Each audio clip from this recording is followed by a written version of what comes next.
Okay, now I'm recording already. Yeah, now I'm recording. Okay, recording. So okay, let me see. Okay, so now I'm recording the session. So wave properties of particle. Okay, so the very important concept in this chapter is about wave particle duality. Yeah, so what is actually wave particle duality? It means that it is a phenomenon where under certain circumstances a particle exhibits wave properties. Under other conditions, a wave exhibits properties of a particle, but we cannot observe both aspects of this behavior simultaneously. That means, as I said before, wave particle duality. This one, wave particle duality. So it has two properties. Yeah, it has two properties. It has particle property. It has wave property, and these two property, they are mutually exclusive. Exclusive, yeah. Meaning that they don't show these properties at the same time. Yeah. So mutually exclusive means at condition A, it exhibit particle property. Yeah, this thing exhibit particle property. At condition B, under condition B, they exhibit wave property.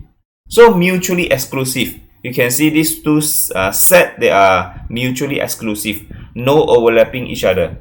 So under this condition, this thing behave like particle. Under this condition, another condition, it behave like wave. So they don't behave these two properties at the same time. That's what we call mutually exclusive. Understand? You cannot observe both aspects simultaneously at the same condition. Yeah, at the same condition. So we have learned that this is actually my own graphical notes. Yeah, you can find this in my Pet Explain Physics notes. Yeah, in the Telegram bot. Okay, so we learned that light and electrons, yeah, these two items, they behave like they have this what we call wave particle duality properties. That means they can exhibit particle property, they also can exhibit wave properties at different conditions. Understand? So light and electron, they sometimes behave like wave, sometimes they behave like particle. So let's talk about light. Okay, light behave like wave because in young double slit experiment, light can undergo interference, constructive interference, destructive interference. So only wave can do that. Only wave can do that. Now in diffraction grating experiment, we also notice that light can produce diffraction pattern. Produce diffraction pattern. Can be diffracted. This is also another wave properties.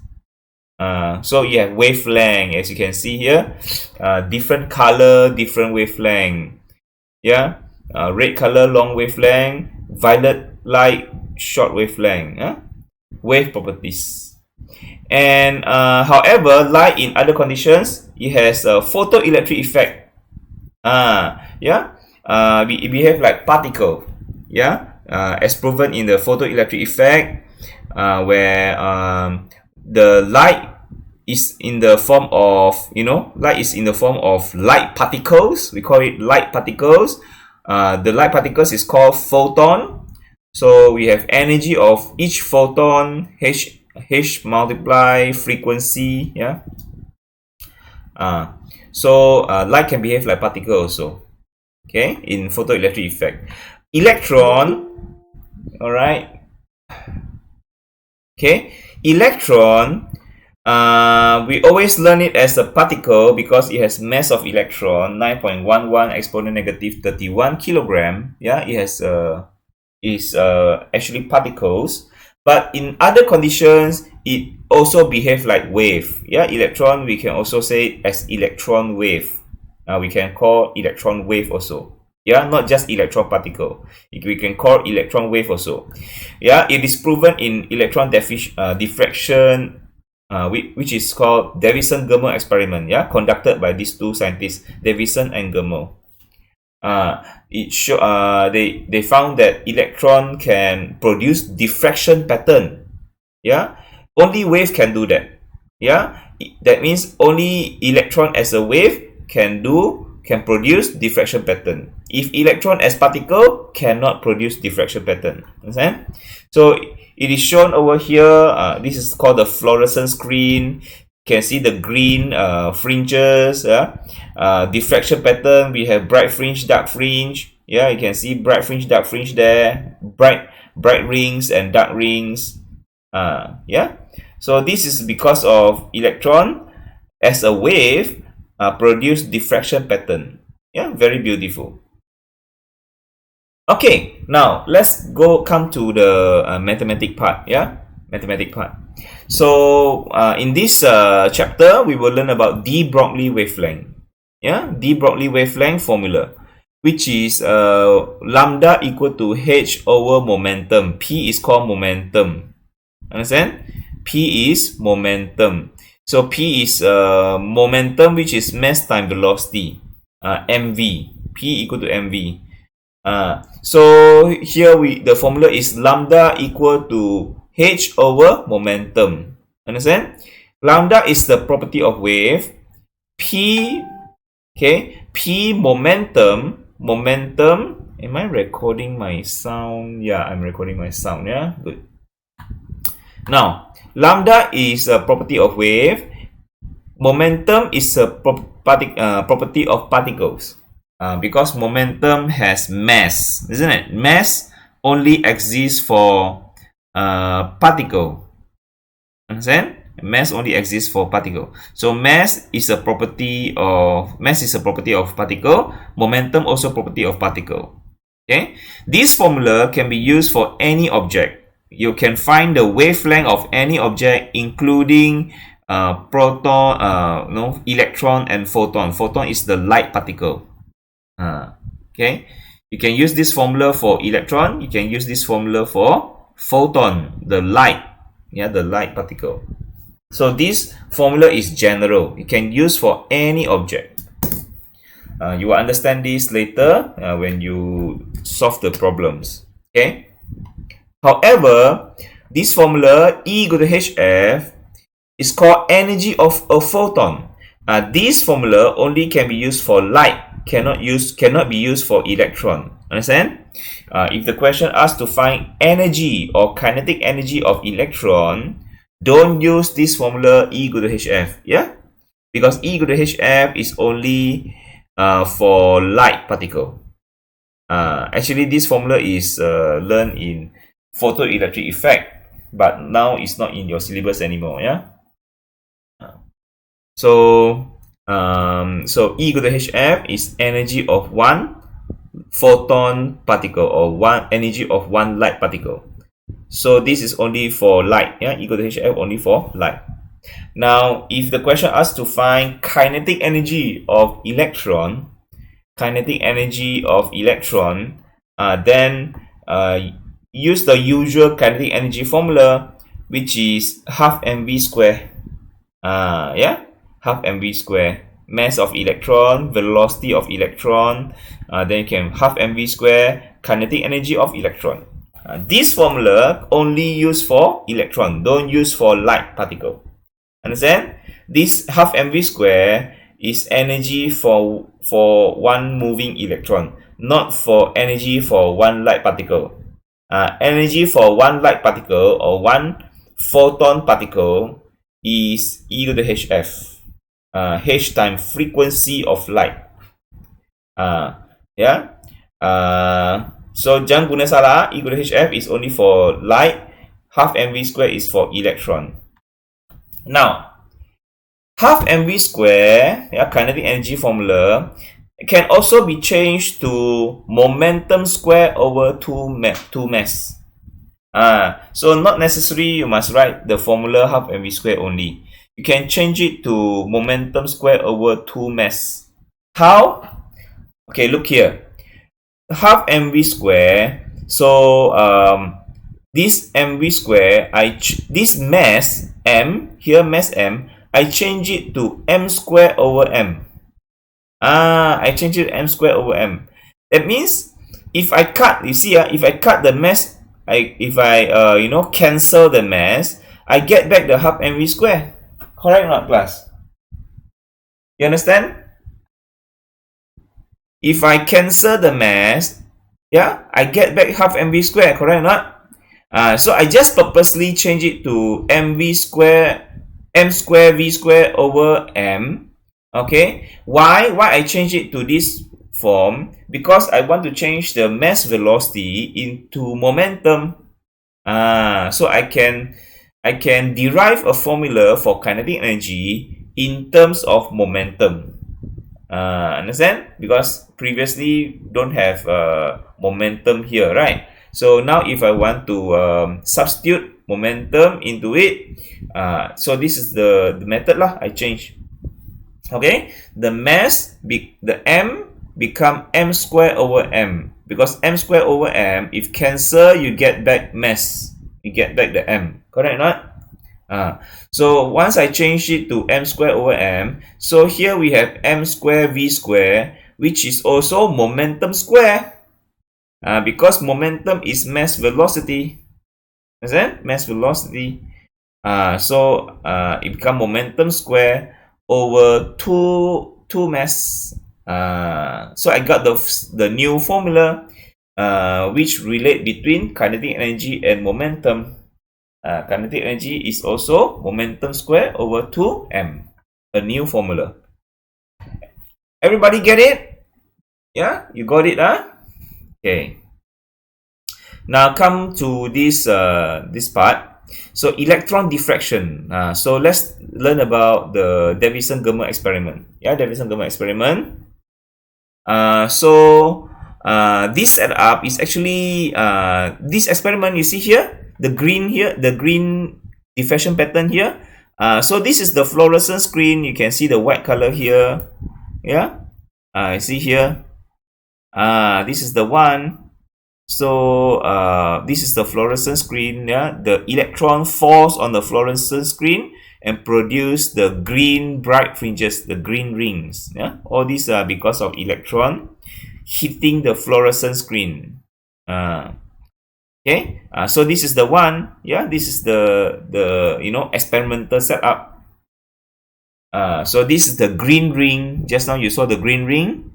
The green ring. This is the diffraction pattern. Understand, class?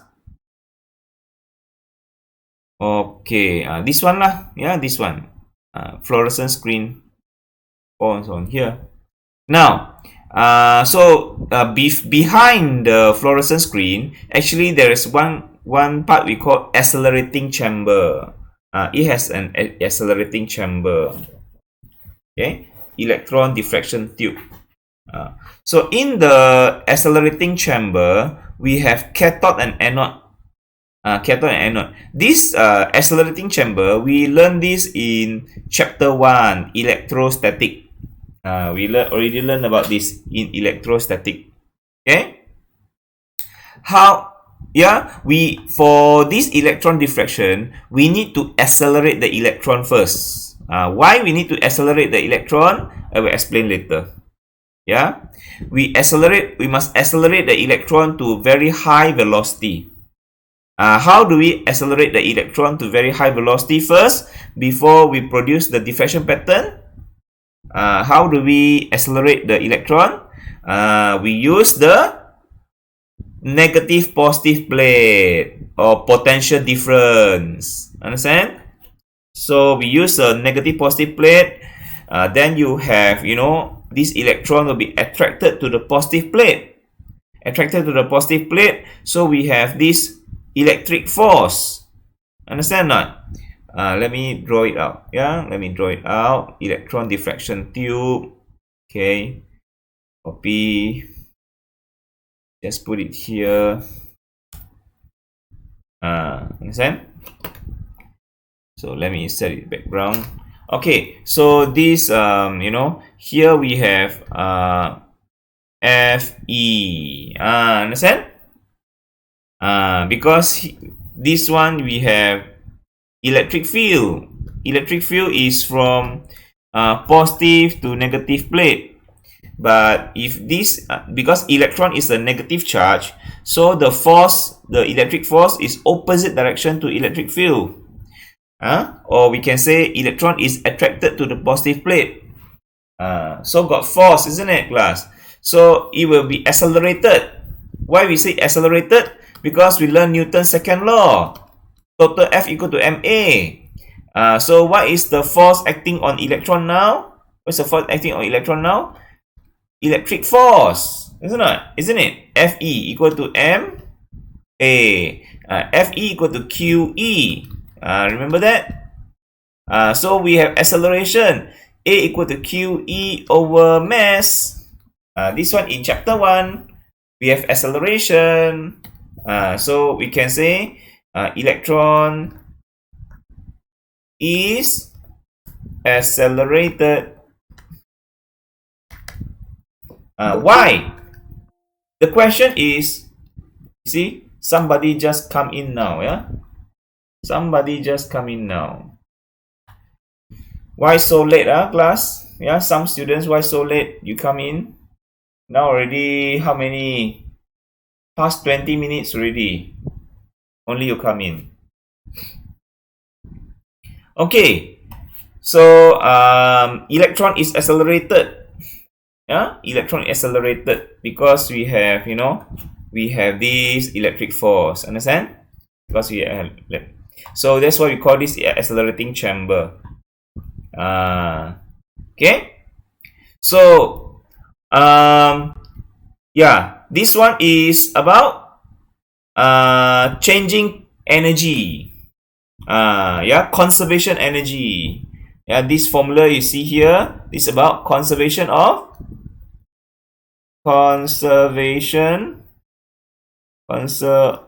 sorry, excuse me. Let me just write it out.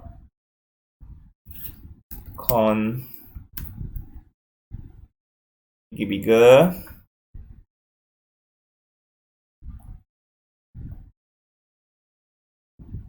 Okay. Conservation energy of energy. Yeah. Conservation of energy principle.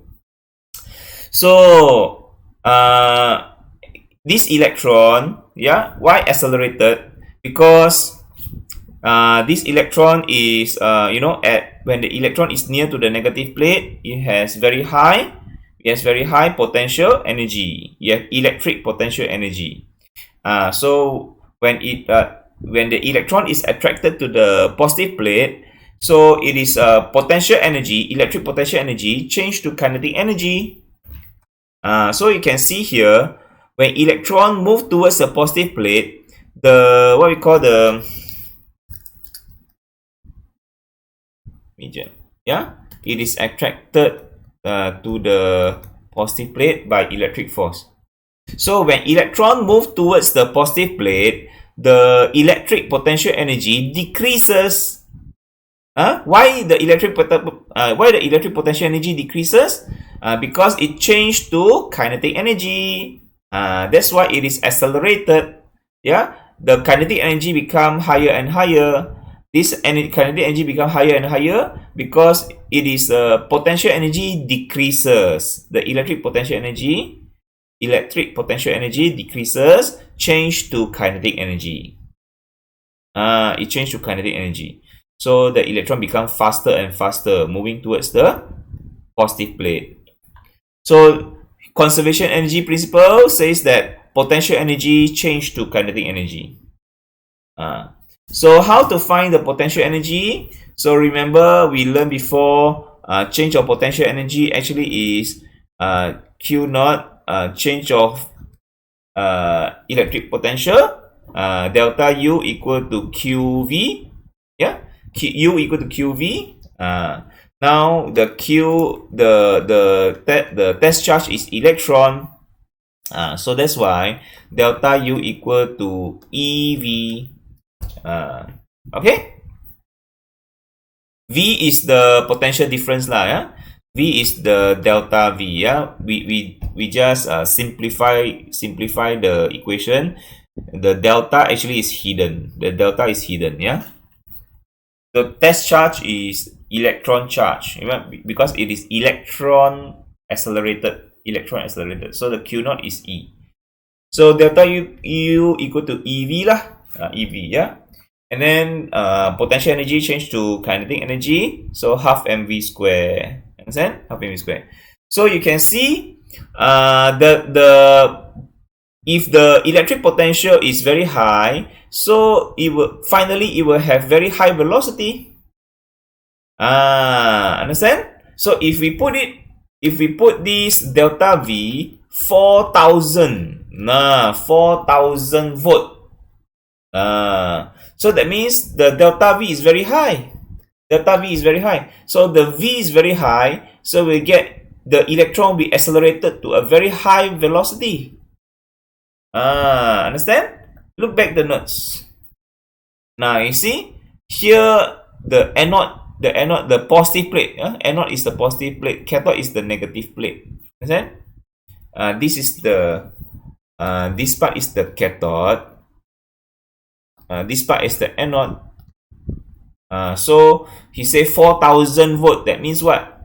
That means in cathode it is 0 volt. In anode it is 4000 volt. So what's the potential difference? What's the delta V? What's the delta V between the plate? 4000 minus 0. 4000 lah. Understand? The delta V is 4000. So when you have such a high potential difference, so the electron will be accelerated to a very high velocity. So proven by this formula. Conservation energy formula, EV equal to half mv square, because it is electric potential energy changed to kinetic energy. So when you have a very high delta V, 4000 volt, high delta V, you also the electron will be accelerated to very high velocity. So delta V besar, velocity pun besar nanti. Understand? High velocity. Okay, now why we need, the question is why? Why we accelerate electron? What is the purpose? Yeah, some of you must want to ask, kan? Why we accelerate electron? Very important. Okay, let me tell you frankly. The purpose is to, why we accelerate electron? Because it's to increase the resolution. Increase the resolution or resolving power of microscope. Increase the resolution of the microscope to get a very sharp image. That is the purpose of accelerating the electron, because we want to increase the resolution of the microscope. That means get a sharp image. Resolution means like the sharp pixel lah, macam pixel kan. Resolution of to increase the resolution of microscope. Okay, but how? Now the question is how? How when we accelerate electron, it will increase the resolution. How? So that is the thing we will learn a bit later. Yeah. Now I'm going to tell you. So the purpose is to increase the resolution. Well, you say that accelerate electron, you can increase the resolution of microscope to get a sharp image. But how? That's why we learn about Huygens principle. We learn about what? Diffraction. Remember that? Now we're going to apply it. Yeah, we're going to apply. Okay, so you say that we accelerate electron, we increase the resolution, get a sharp image, but how? Okay, so now you see the next part. Okay, so here you say electron exhibit diffraction. Yeah, so here electron. So what is involved? Electron is involved, isn't it? Electron is involved. So electron can produce a diffraction pattern. See, can produce a diffraction pattern, exhibit diffraction pattern. So that means electron show wave property. Show wave property. Now look at here. Just now about how when we accelerate electron, it will increase the resolution of microscope. Get a sharp image. How? So this is how. When we accelerate the electron to a very high velocity by using very high potential difference like 4000 volt, when the electron at high velocity, according to de Broglie wavelength formula, at high velocity, yeah, look at here, at high velocity, small wavelength. You see that, this formula? When high velocity, because wavelength is inversely proportional to what? Wavelength is inversely proportional to velocity, isn't it? Wavelength is inversely proportional to velocity. So when very high velocity, small wavelength. Small wavelength.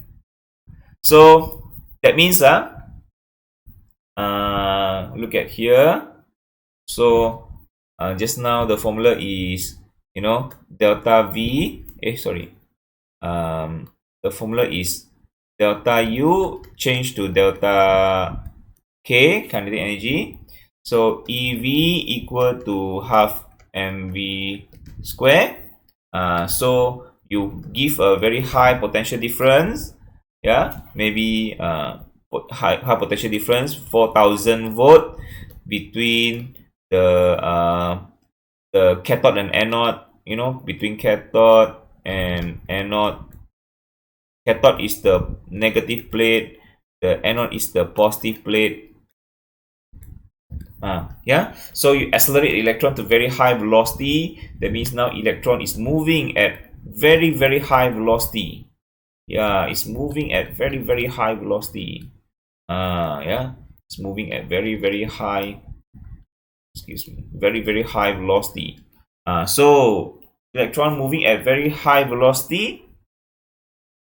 So according to the de Broglie formula, lambda equal to h over momentum or h over mv. This formula is what we call de Broglie formula. Okay, so when you have mass time velocity. Okay, so now when you have very high velocity, you have high momentum. Yeah, the electron have high momentum. Then you have very small wavelength. So I can write there. Just change my writing a bit. Yeah, so make it bigger, so more visible. So a high velocity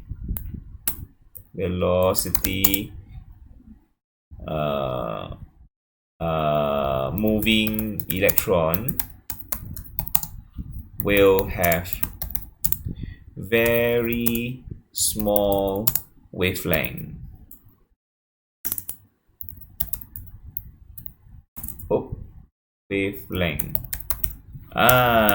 Okay, so very small or very short wavelength. Understand? High velocity moving electron will have very short wavelength. Okay, why this is important? Why very short wavelength is important? Then we go to our diffraction pattern formula. Remember this formula? Yeah, remember this formula? D sin theta equal to n lambda. But we learn. Okay, this is the formula for diffraction pattern, right? The diffraction grating. I think I use another formula which is more appropriate. Yeah, you can use this formula also, d sin theta equal to n lambda. But maybe we try the single slit you know, we go to single slit diffraction. That one also diffraction, yeah. You can use either formula. You want to use d sin theta n lambda also can. You want to use single slit diffraction because that one is about diffraction grating. Yeah, this one is diffraction grating. I use single slit diffraction equation. Remember, we learned about width of central bright fringe. Width of central bright fringe. Width of central bright fringe. Remember that? Width of central bright fringe. We learned that W equal to 2y1, isn't it? Remember this one? Single slit. This single slit. You learn about A, and then you know, wavelength A. You learn about, okay. So it produce, you know, the wavelength. This is the wave coming, wavelength. So when wavelength is small, okay, look at the formula that it produce the, you know, the diffraction. It produce, you know, diffraction. It produce what we call, it produce the central bright fringe. Remember the central bright fringe? I hope you still remember. So this is the central bright fringe. So we find the, you know, what W equal to 2y1, that one. Y1, remember that? Yeah. So that is the width of central bright fringe, right? The formula is W equal to 2y1. I bet you still remember. So W equal to 2y1 become 2 lambda d over A. Remember this formula? Lambda equal to 2 lambda d over A. So that means when we have a very small wavelength, just now I say I want to accelerate the electron to a very high, to very high velocity. Why is the purpose? Why we need to accelerate electron to very high velocity? We need to increase the resolution, sharp image. How? Yeah, increase it to very high velocity. You see, when we use a high voltage, high potential difference to increase the electron to very high velocity. So at very high velocity, the electron will have high momentum. High momentum will have very small wavelength. So when very small wavelength, the image becomes sharp. The width of central bright fringe becomes small. It becomes sharp. The width become sharp image. Sharp is the width must be small. That means high resolution. High resolution. And we say less diffraction. The width of central bright fringe becomes small. Understand? Less diffraction. Less diffraction is good. Less diffraction means high resolution.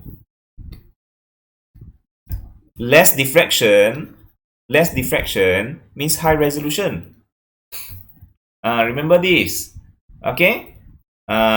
So maybe it's shown here. Yeah. So you can see less diffraction means the diffraction pattern becomes narrower. The rings become narrower. Sharper image. High resolution. Look at here. Look at this one. Look at this one.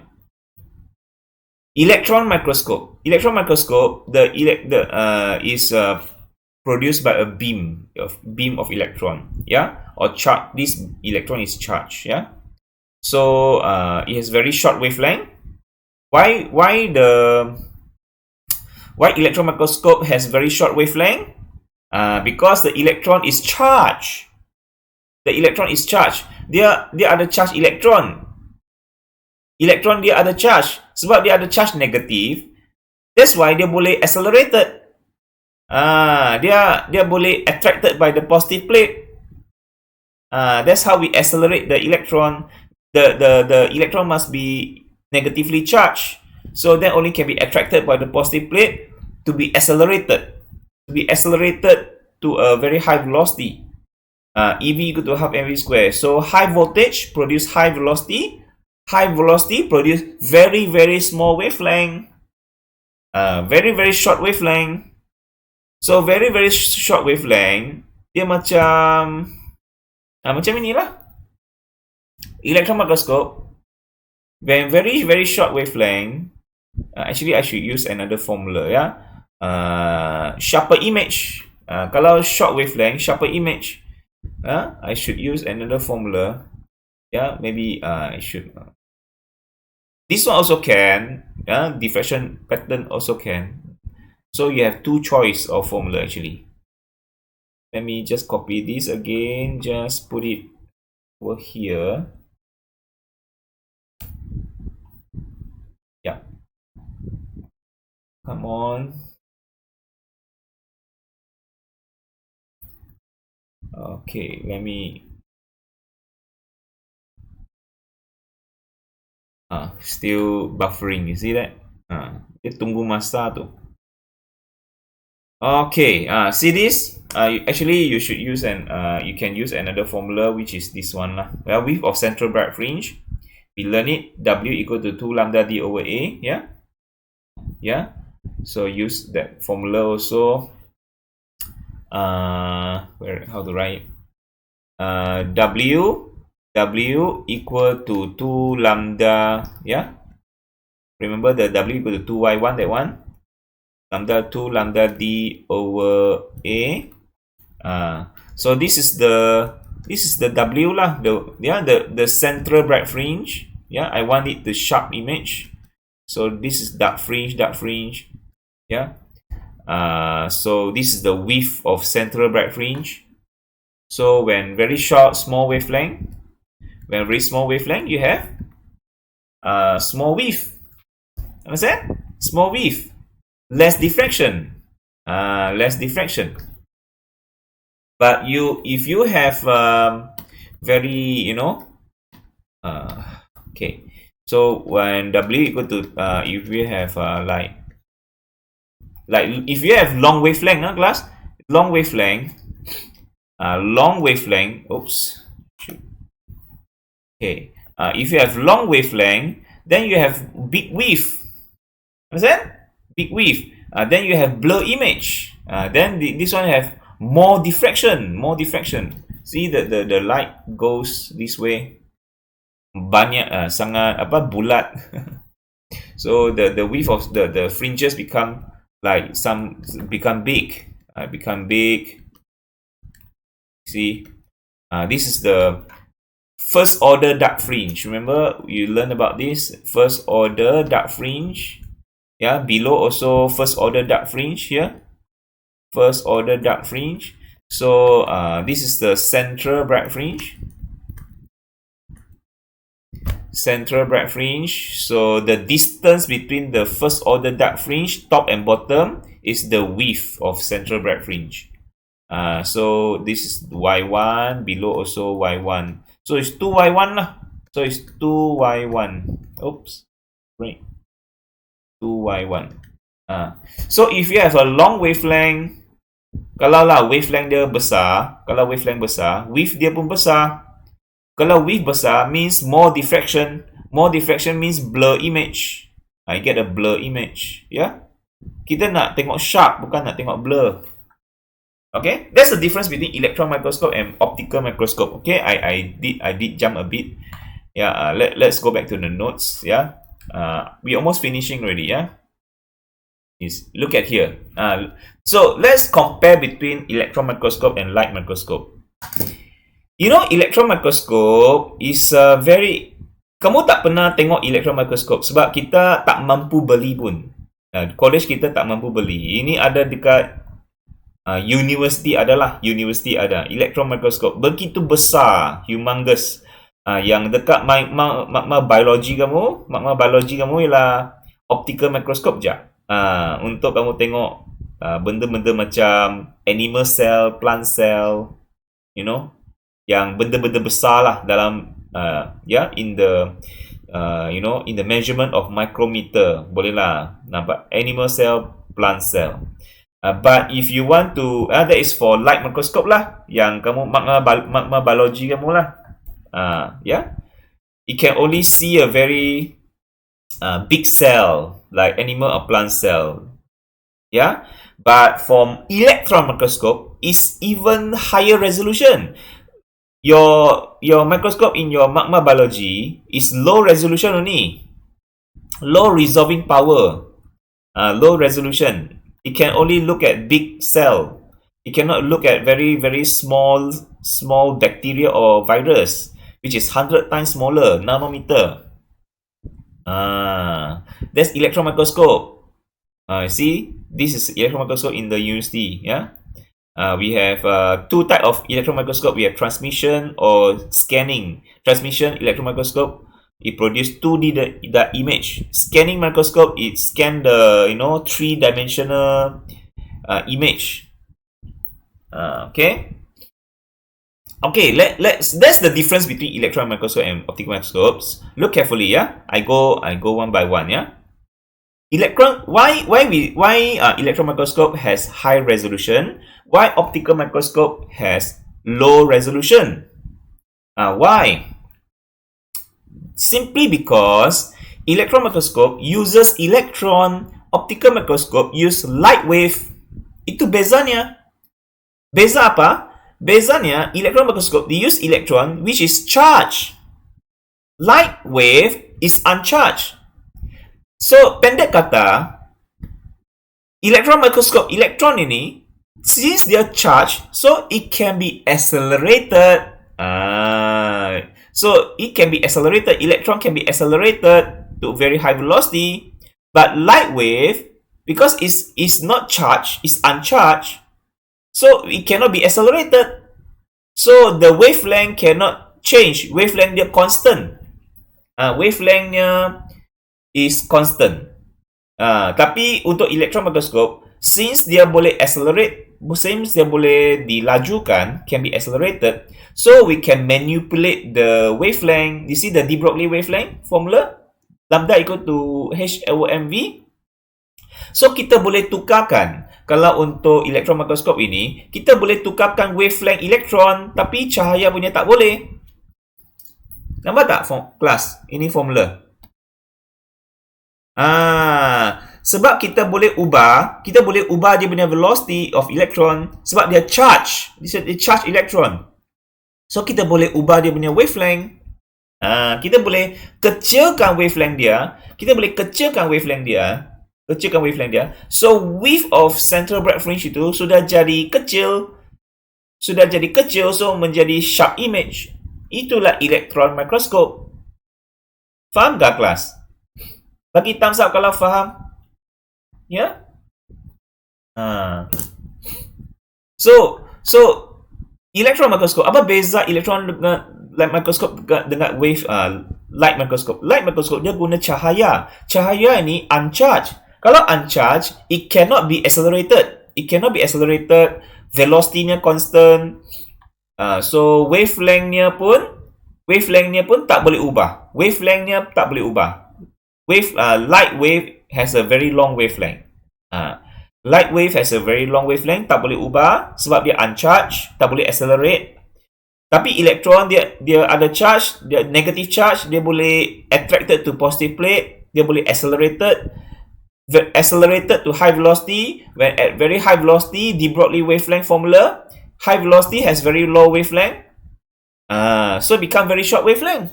That's why it becomes very short wavelength. When very short wavelength, small width of central bright fringe, so very sharp image. Is that? Kita boleh buat satu perbandingan antara elektron yang very short wavelength dengan light wave yang long wavelength. Kita boleh buat perbandingan dia. Wavelength of electron is actually 100 times shorter than wavelength of light. Yes, electron can be accelerated to 100 times smaller than 100 times smaller than wavelength of light. So when here another equation. the resolving power of microscope. Resolving power of microscope is actually proportional to, inversely proportional to wavelength. So actually kita boleh tambah di sini ya. Kita boleh tambah di sini ya. So resolving power is inversely proportional to wavelength. When very small wavelength, you have small width, right? Small width becomes sharp image lah. Small width. So ataupun small wavelength, very high resolving power. This is what we call resolving power. Apa itu resolving power? Atau resolution. Atau resolving power. Okay, kelas. Kamu mungkin resolving power ini maksudnya, maksudnya apa kelas? Resolving power beginilah kelas. Kelas resolving power, saya tanya kamu ya. Ini. Saya buat ini ya. Kelas, ini berapa titik yang you nampak? Berapa titik yang you nampak? Macam satu kan? Kalau begini. You nampak? Ini benda. Itu yang saya maksudkan. Ya? Lah. Kalau saya besarkan, berapa titik ini? Nah, tengok tak? Boleh zoom. Electron microscope boleh zoom. Tapi light microscope tak boleh zoom. Itu maksudnya. Resolving power. You know? Apa maksud resolving power? That means resolving power. You know how to spell resolving power? Ini resolving power ya. Resolving power. Ni. Besar sikit, saya nak besarkan sikit. Resolving power. Resolving power. What is mean by resolving power? It means is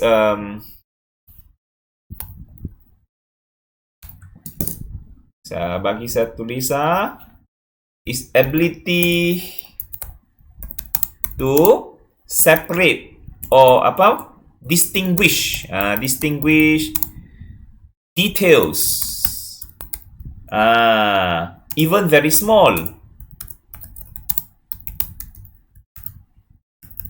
Distinguish, bezakan ataupun separate two dots instead of one. Distinguish, very small. Maksudnya begini kelas. Pemahaman. Berapa titik yang you nampak kelas? Berapa titik? 3 kan? Let's say you anggap ini macam virus. Very small. Itu ialah nukleus dia, itu mitokondria dia, itu dia punya, tak tahulah ya, apa-apa, saya sudah lupa dia nama ya. So dia punya cytoplasm lah semua itu ya, very small. Tapi kalau you tengok ya, kalau dia since dia sangat kecil, kalau kita zoom out, kita nampak satu dot je kelas. Sebab benda itu terlalu kecil kelas. Kita nampak macam satu dot. Kita tak boleh nampak besar. Kita tak boleh besarkan dia. That's low resolving power. Tapi electron microscope boleh kasih besarkan dia. Boleh nampak 3 separate dot instead of just 1 dot. Kalau di sini, kalau you zoom out, you boleh nampak berapa dot kelas? Boleh nampak berapa dot? Tak nampak 3 dot kan? Tak nampak kan? Because it's low resolving power. Itulah untuk yang mikroskop yang biasa-biasa dalam biologi kamu, ya. Kamu nampak tak nampak besar. Tapi electron microscope dia boleh besar, dia boleh nampak detail lagi. Boleh distinguish details. Instead of 1 dot, it can resolve into 2 dots. You know what is resolving? Kamu belajar resolving vector kan? Resolving vector. Daripada satu vektor tu, ya, F boleh pecah pada 2. Resolve means pecahkan. or leraikan into details. Leraikan kepada, instead of 1 dot, lerai kepada 3 dot. Pecah kepada berapa komponen dia. Resolving power. Understand? That means ability to distinguish details. Yeah, separate 2 dots instead of 1. Understand? So, okay. So dia kata, saya almost finish lah. Ya. So you see begini. Electron when we say resolving power is inversely proportional wavelength, that means kalau wavelength becomes smaller, electron is actually 100 times shorter than wavelength of light. So if 100 times shorter, then resolving power of electron is 100 times higher than light. High resolving power. That means resolving power, dia punya resolution of electron microscope is 100 times higher than resolution of light microscope. So it can see things 100 times smaller. Electron microscope can see things 100 times smaller than light microscope. Understand? So it can see things like even smaller, like bacteria and virus, but light microscope cannot see things so small. Yeah. So electron microscope can produce sharp image. Yeah, sharp image because very small, less diffraction. Yeah, electron microscope behave like more like particle property. Yeah, light microscope behave more like wave properties, but it has long wavelength. So that's it lah, class, for this chapter. Yeah, that's it for this chapter. So you understand, class? Yeah. So if that means if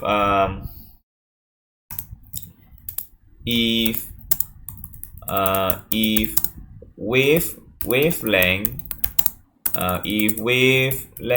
is 100 times shorter,